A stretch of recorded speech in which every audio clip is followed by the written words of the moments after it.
Hello guys, welcome to our YouTube channel Mintra school of English.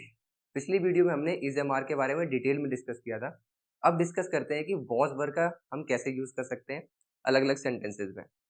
तो जो was verb होता है आपका, वो पास्ट के लिए यूज करते हैं। जैसे हमने इज एम आर को किसी की आइडेंटिटी, स्टेट, क्वालिटी या एग्जिस्टेंस को बताने के लिए किया था प्रेजेंट में। इसी चीज को अगर हमें पास्ट में किसी की स्टेट, क्वालिटी या कंडीशन या एग्जिस्टेंस को बताना हो किसी का, तो हम वॉज वर्ब का यूज करते हैं पास्ट के लिए। फॉर एग्जाम्पल, तुम ईमानदार थे, अभी ईमानदार नहीं है मान लो।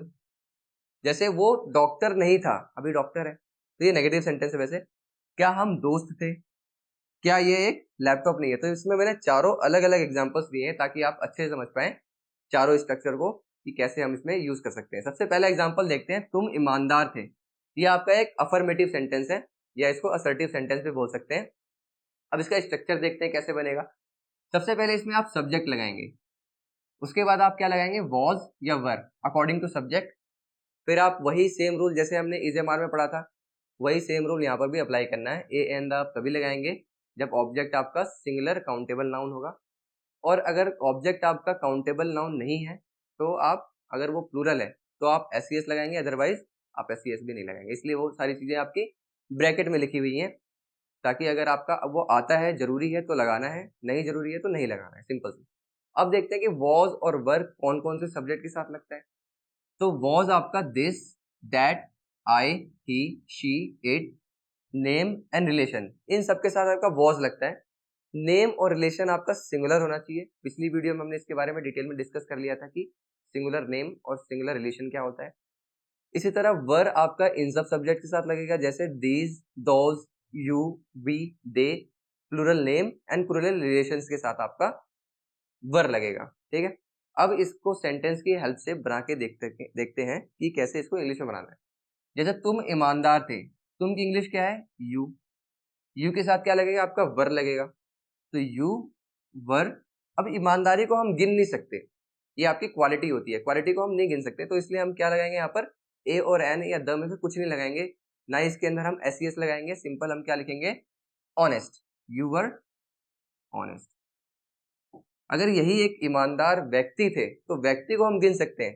ठीक है, तो अब क्या बोलते हैं, you were an honest man. An हम तब लगाते हैं जब उसकी ऑब्जेक्ट की प्रोनाउंसिएशन आपकी वोवल साउंड से हो, तब आप एन लगाते हैं। अभी यहाँ पर एन लगाने की कोई जरूरत नहीं है। नेक्स्ट सेंटेंस देखते हैं, वो डॉक्टर नहीं था। ये एक नेगेटिव सेंटेंस है, तो नेगेटिव सेंटेंस लगाने के लिए आप कैसे लगाएंगे, सब्जेक्ट, देन वॉज या वर में से कोई सा भी एक हेल्पिंग वर्ब, देन आप नॉट लगाएंगे। उसके बाद सारा का सारा स्ट्रक्चर आपका सेम रहेगा। या फिर आप वॉज और वर, वॉज नॉट या वर नॉट लिखने की जगह आप इसका कॉन्ट्रैक्शन फॉर्म भी यूज कर सकते हैं। जैसे वॉज प्लस नॉट क्या होता है, वॉजंट, वर प्लस नॉट होता है वरंट। ठीक है, यहाँ पे यूज करके देखते हैं। वो का मतलब होता है ही के साथ क्या लगेगा आपका, वॉज। इसका कॉन्ट्रैक्शन फॉर्म हम लोग यूज कर सकते हैं, वॉज एंड क्या बोलेंगे इसे, ही वॉजंट अ डॉक्टर, क्योंकि ये सिंगल डॉक्टर की बात कर रहे हैं। क्या हम दोस्त थे, अब ये क्या है, इंटरोगेटिव सेंटेंस है। इंटरोगेटिव सेंटेंस के लिए क्या करना होगा आपको, वॉज या वर में से सब्जेक्ट के अकॉर्डिंग आपको हेल्पिंग वर्ब चुननी है, उसके बाद सब्जेक्ट लगाएंगे, उसके बाद सारा का सारा स्ट्रक्चर आपका सेम रहेगा, और लास्ट में आपको क्या लगाना है, क्वेश्चन मार्क। ये सबसे इंपॉर्टेंट है, क्योंकि क्वेश्चन सेंटेंस है तो आपको क्वेश्चन मार्क लगाना जरूरी है। अब देखते हैं क्या हम, तो हम का क्या मतलब क्या होता है, वी के साथ आपका आता है वर। तो सबसे पहले आप क्या लगाएंगे इसके अंदर, वर। उसके बाद आप लगाएंगे सब्जेक्ट वी, वर वी। दोस्त का क्या बन जाएगा आपका, फ्रेंड्स। यहाँ पे लास्ट में क्वेश्चन मार्क, ये भी यहाँ पे क्वेश्चन मार्क लगेगा आपका। अगला सेंटेंस देखते हैं, क्या ये एक लैपटॉप नहीं है। ये तो आपका प्रेजेंट में हो गया। अगर मैं यहाँ पे लिख देता हूँ, क्या ये एक लैपटॉप नहीं था, पास्ट में बोल रहा है, तो आप क्या लगाएंगे, वॉजेंट या वरेंट, यानी एक कॉन्ट्रैक्शन फॉर्म यूज करेंगे, फिर उसके बाद सब्जेक्ट लगाएंगे। तो यहाँ पर एक लैपटॉप की बात हो रही है, और यहाँ पर यह का मतलब क्या होता है, दिस। तो यहाँ पर दिस के साथ आप लगाएंगे वॉज, और इसकी कॉन्ट्रैक्शन फॉर्म क्या बन जाएगी आपकी, wasn't. Wasn't this a laptop, यहाँ पे आप क्वेश्चन मार्क लगा देंगे। ठीक है, तो ये सारे आपके एग्जाम्पल्स थे। आई होप आपको ये चीजें समझ में आई हो।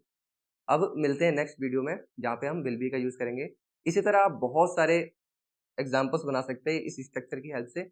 अगर आपको कोई भी चीज़ ऐसी है जो समझ में नहीं आती है, तो आप कमेंट बॉक्स में कमेंट करके बता सकते हैं। मिलते हैं अगली वीडियो में। Thank you so much.